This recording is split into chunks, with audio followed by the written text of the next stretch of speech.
Nuestro primer cigarro.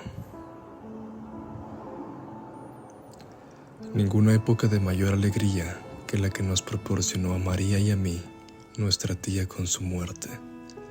Lucía volvía de Buenos Aires, donde había pasado 3 meses.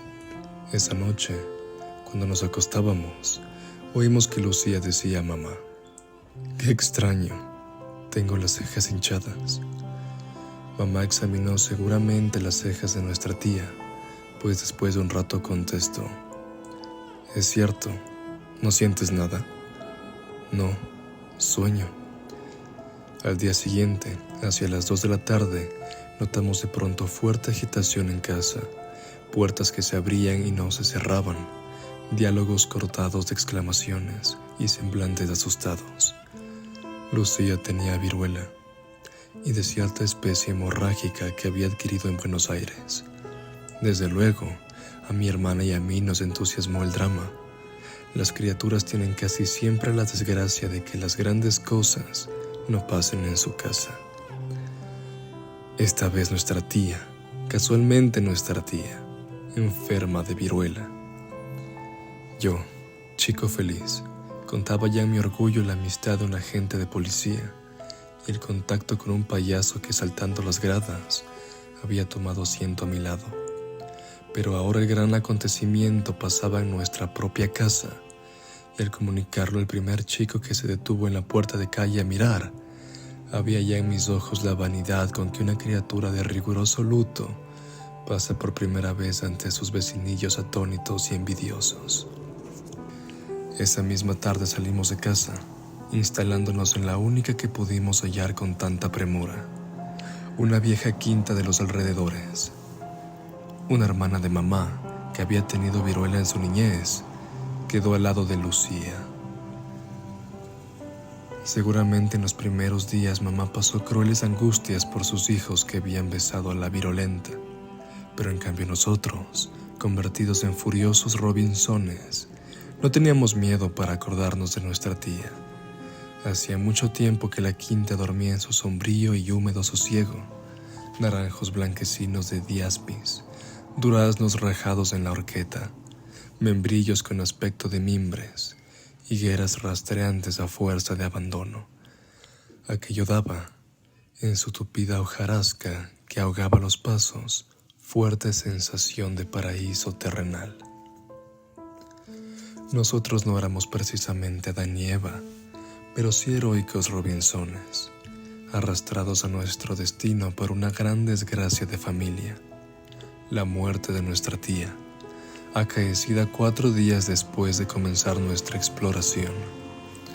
Pasábamos el día entero huroneando por la quinta, bien que las higueras, demasiado tupidas al pie, nos inquietaran un poco. El pozo también suscitaba nuestras preocupaciones geográficas. Era este un viejo pozo inconcluso, cuyos trabajos se habían detenido a los 14 metros sobre un fondo de piedra y que desaparecía ahora entre los culantrillos y doradillas de sus paredes.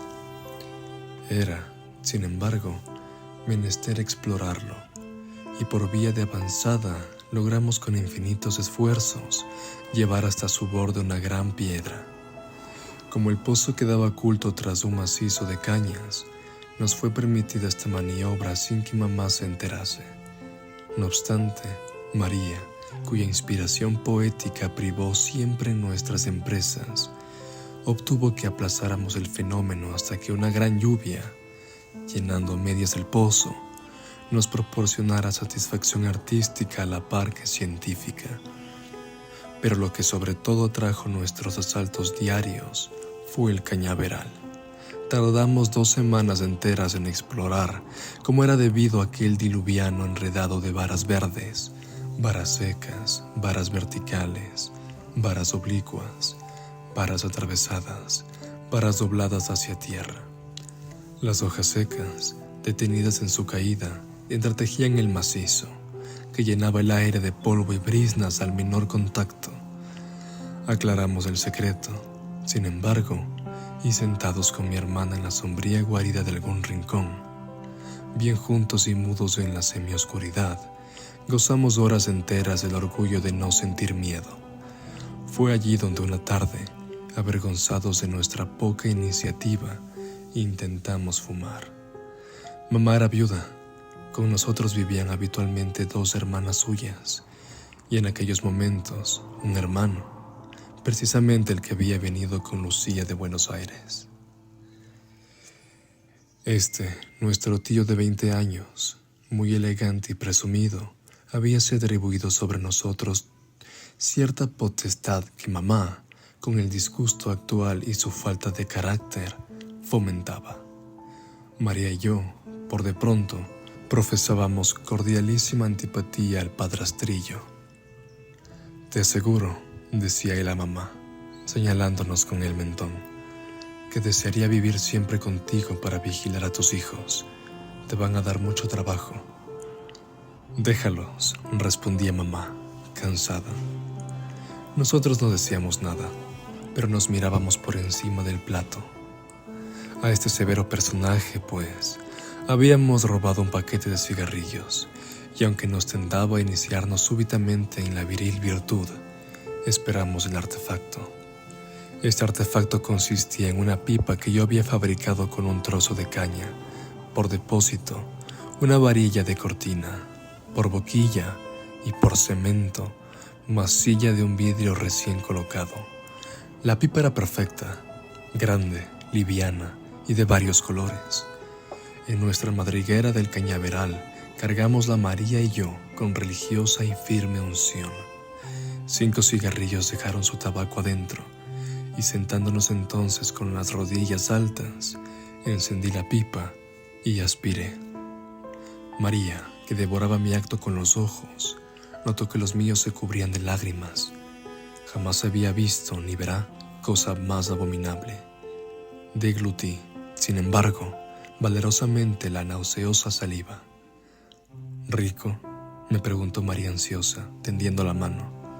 Rico, le contesté, pasándole la horrible máquina.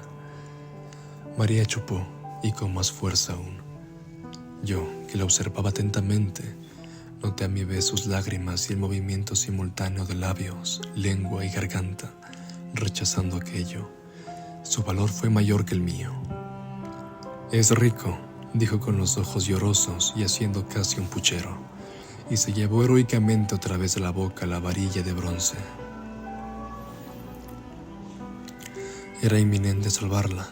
El orgullo, solo él, la precipitaba de nuevo a aquel infernal humo con gusto a sal de chantaud. El mismo orgullo que me había hecho lavarle la nauseabunda fogata. «Psst», dije bruscamente, prestando oído. «Me parece el gargantilla del otro día. Debe tener nido aquí». María se incorporó, dejando la pipa de lado, y con el oído atento y los ojos escudriñantes, nos alejamos de allí, ansiosos aparentemente de ver al animalito, pero en verdad asidos como moribundos a aquel honorable pretexto de mi invención, para retirarnos prudentemente del tabaco sin que nuestro orgullo sufriera. Un mes más tarde volví a la pipa de caña, pero entonces con muy distinto resultado. Por alguna que otra travesura nuestra, el padrastrillo habíamos levantado ya la voz mucho más durante de lo que podíamos permitirle mi mamá y yo. Nos quejamos de mamá. «Va, no hagan caso», nos respondió mamá, sin oírnos casi. «Él es así». «Es que nos va a pegar un día», gimoteó María. «Si ustedes no le dan motivos, no». «¿Qué le han hecho?», añadió dirigiéndose a mí. «Nada, mamá, pero yo no quiero que me toque», objeté a mi vez. En este momento entró nuestro tío. «Ah, aquí está el buena pieza de tu Eduardo. Te va a sacar canas este hijo, ya verás. Se quejan de que quieres pegarles».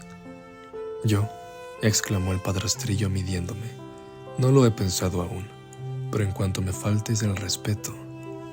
«Y harás bien», asintió mamá. «Yo no quiero que me toque», repetí enfurruñado y rojo. «Él no es papá, pero a falta de tu pobre padre, es tu tío. En fin, déjenme tranquila», concluyó apartándonos. Solos en el patio, María y yo nos miramos con altivo fuego en los ojos.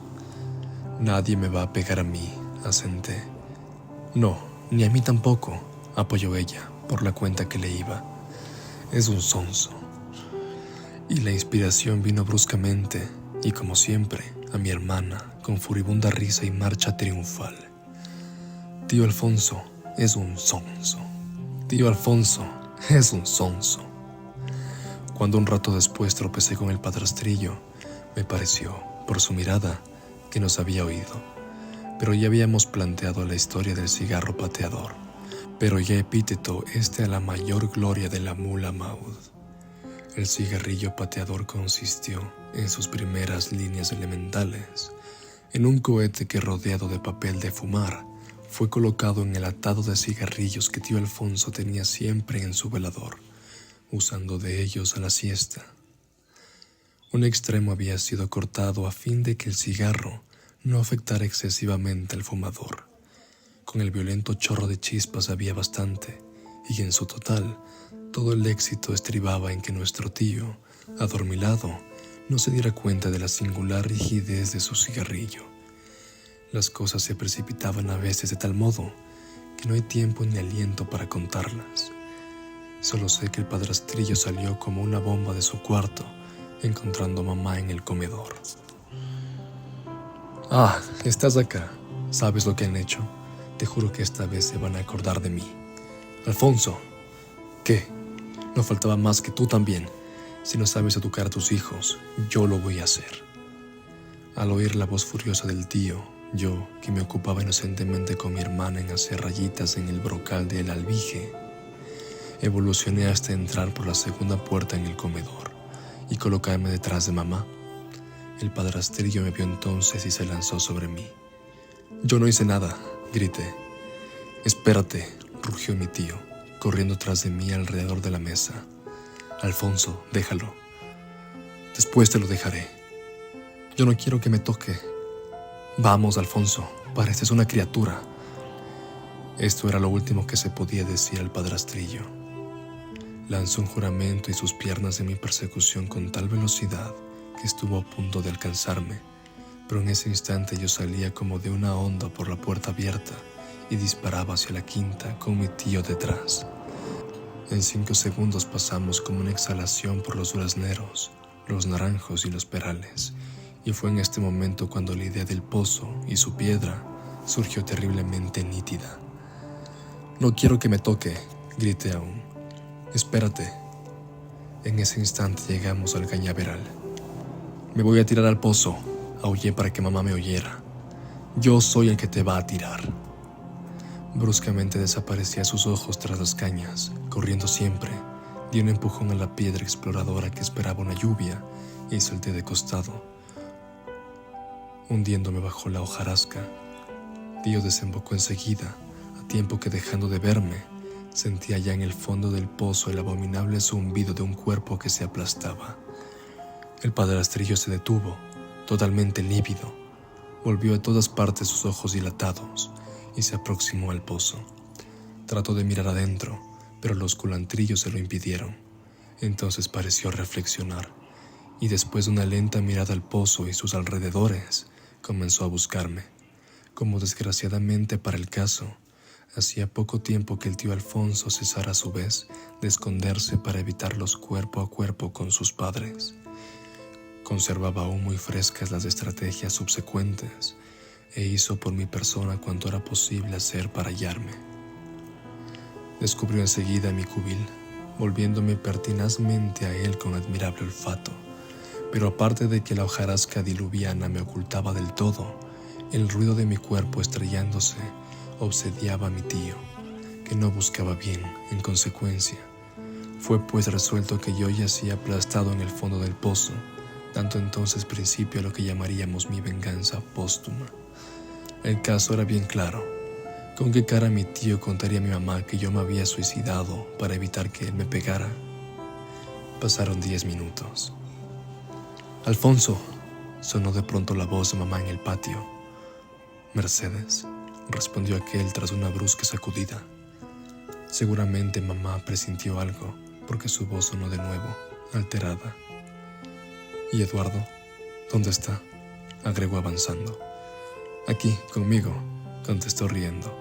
Ya hemos hecho las paces. Como de lejos mamá no podía ver su palidez, ni la ridícula mueca que él pretendía ser beatífica sonrisa. Todo fue bien. No le pegaste, ¿no? Insistió aún mamá. No, si fue una broma. Mamá entró de nuevo. Broma. Broma comenzaba a ser la mía para el padrastrillo. Celia, mi tía mayor, que había concluido de dormir la siesta, cruzó el patio y Alfonso la llamó en silencio con la mano. Momentos después, Celia lanzaba un «oh» ahogado, llevándose las manos a la cabeza. «¿Pero cómo? ¡Qué horror! Pobre Mercedes, qué golpe». Era menester resolver algo antes que Mercedes se enterara. Sacarme con vida aún. El pozo tenía 14 metros sobre piedra viva. Tal vez, quién sabe, pero para ello sería preciso traer sogas, hombres y Mercedes. Pobre madre, repetía mi tía. Justo es decir que para mí, el pequeño héroe, mártir de su dignidad corporal, no hubo una sola lágrima. Mamá acaparaba todos los entusiasmos de aquel dolor, sacrificándole ellos la remota probabilidad de vida que yo pudiera aún conservar allá abajo, lo cual, hiriendo mi doble vanidad de muerto y de vivo, avivó mi sed de venganza. Media hora después, mamá volvió a preguntar por mí, respondiéndole Celia con tan pobre diplomacia que mamá tuvo enseguida la seguridad de una catástrofe. «Eduardo, mi hijo», clamó arrancándose de las manos de su hermana que pretendía sujetarla y precipitándose a la quinta. «Mercedes, te juro que no. Ha salido. Mi hijo, Alfonso». Alfonso corrió a su encuentro, deteniéndola al ver que se dirigía al pozo. Mamá no pensaba en nada concreto, pero al ver el gesto horrorizado de su hermano, recordó entonces mi exclamación de una hora antes y lanzó un espantoso alarido. «¡Ay, mi hijo! ¡Se ha matado! Déjenme. Mi hijo Alfonso, me lo has muerto». Se llevaron a mamá sin sentido. No me había conmovido en lo más mínimo la desesperación de mamá, puesto que yo, motivo de aquella, estaba en verdad vivo y bien vivo, jugando simplemente en mis 8 años con la emoción, a manera de los grandes que usan las sorpresas semi-trágicas. El gusto que va a tener cuando me vea. Entretanto, gozaba yo íntimo deleite con el fracaso del padrastrillo. Pegarme, rezongaba yo, aún bajo la hojarasca, levantándome entonces con cautela. Sentéme en cuclillas en mi cubil y recogí la famosa pipa bien guardada entre el follaje. Aquel era el momento de dedicar toda mi seriedad a agotar la pipa. El humo de aquel tabaco humedecido, seco, vuelto a humedecer y a resecar infinitas veces, tenía en aquel momento un gusto a cumbarí, solución coiré y sulfato de soda, mucho más ventajoso que la primera vez. Emprendí, sin embargo, la tarea que sabía dura, con el caño contraído y los dientes crispados sobre la boquilla. Fumé. Quiero creer que 4ª pipa. Solo recuerdo que al final el cañaveral se puso completamente azul y comenzó a danzar a 2 dedos de mis ojos. 2 o 3 martillos de cada lado de la cabeza comenzaron a destrozarme las sienes, mientras el estómago, instalado en plena boca, aspiraba el mismo directamente en las últimas bocanadas de humo. Volví en mí cuando me llevaban en brazos a casa. A pesar de lo horriblemente enfermo que me encontraba, tuve el tacto de continuar dormido, por lo que pudiera pasar. Sentí los brazos delirantes de mamá sacudiéndome. «Mi hijo querido, Eduardo, mi hijo. Ah, Alfonso, nunca te perdonaré el dolor que me has causado». «Pero vamos», decíale mi tía mayor, «no seas loca, Mercedes. Ya ves que no tiene nada». «Ah», repuso mamá llevándose las manos al corazón en un inmenso suspiro. «Sí, ya pasó. Pero dime, Alfonso, ¿cómo pudo no haberse hecho nada? Ese pozo, Dios mío».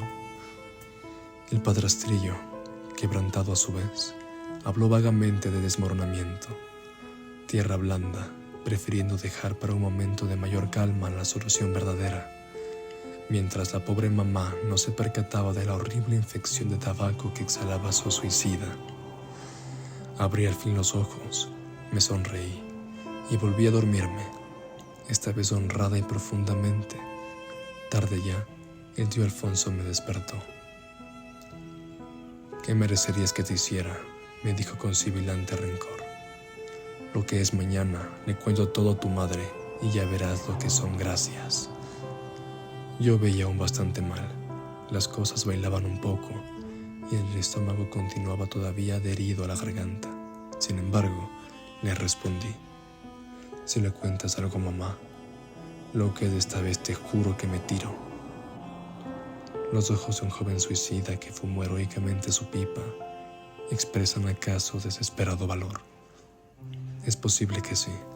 De todos modos, el padrastrillo, después de mirarme fijamente, se encogió de hombros, levantando hasta mi cuello la sábana un poco caída. Me parece que mejoraría en ser amigo de este microbio, murmuró. Creo lo mismo, le respondí, y me dormí.